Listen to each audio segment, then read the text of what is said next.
आम्ही आमच्या जाहीरनाम्यामध्ये शेतकऱ्यांच्या कर्जमाफीच्या संदर्भातली घोषणा केली होती।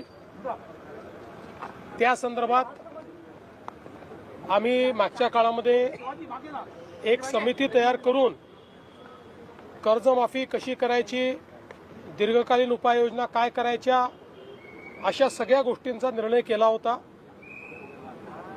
कारण कर्जमाफी हा एक भाग आहे, पण शेतकरी वारंवार कर्जाच्या विळख्यात अडकतो आणि म्हणून त्यांना आपण बाहेर कसं काढू शकतो अशा प्रकारचा सगळा विचार व्हावा अशा प्रकारची अपेक्षा होती।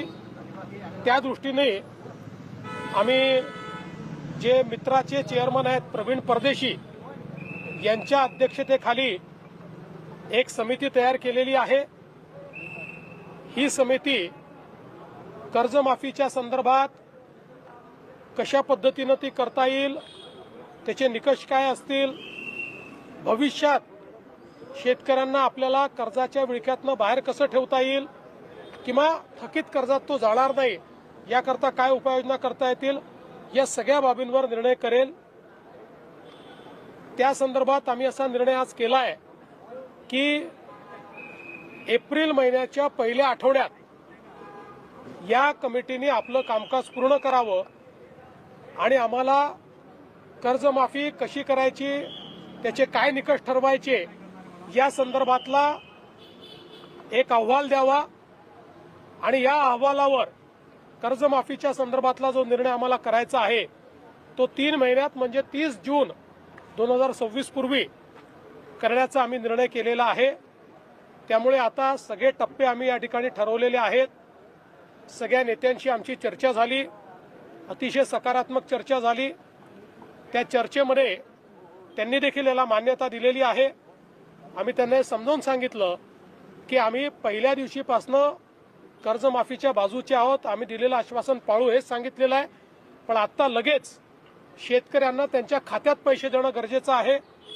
कर्जाची वसुली जून महिन्यात होणार आहे आणि आत्ता जर आपण शेतकऱ्यांच्या खात्यामध्ये पैसे दिले नाहीत तर शेतकरी रबीचा पेरा देखील करू शकत नाही आणि म्हणून पहिल्यांदा तात्काळ शेतकऱ्यांना जे त्यांच्या खात्यात पैसे दिले पाहिजे त्याची सगळी तरतूद आम्ही केलेली आहे आणि ते पैसे आता शेतकऱ्याच्या खात्यामध्ये जाणं सुरू झालेलं आहे। जवळपास आज आम्ही अंदाज घेतला तर जवळपास 8,500 कोटी रुपये रिलीज झाले आहेत।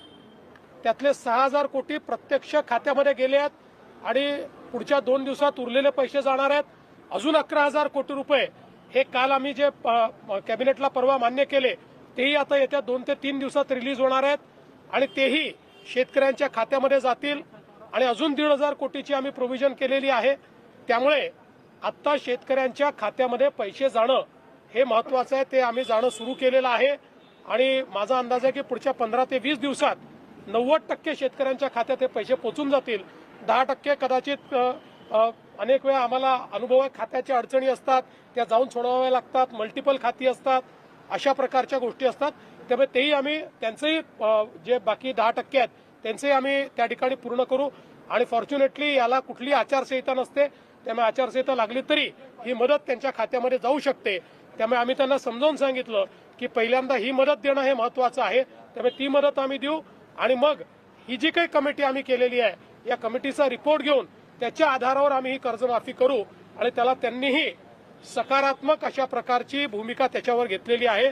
त्यामुळे आता या संदर्भातले टप्पे आम्ही ठरवलेले आहेत। आम्ही त्यांना सांगितलं की आम्ही कृषी मालाच्या खरेदीकरता खरेदी केंद्र सुरू केलेले आहेत, त्याचे आकडेही आम्ही सांगितले, तिथे नोंदणी पण आपली सुरू झालेली आहे आणि आम्हीही विनंती केली आणि आम्ही त्यांना सांगितलं की सगळ्या शेतकरी नेत्यांनी विनंती करावी की कोणीही हमी भावाच्या खाली व्यापाऱ्यांना विकू नये।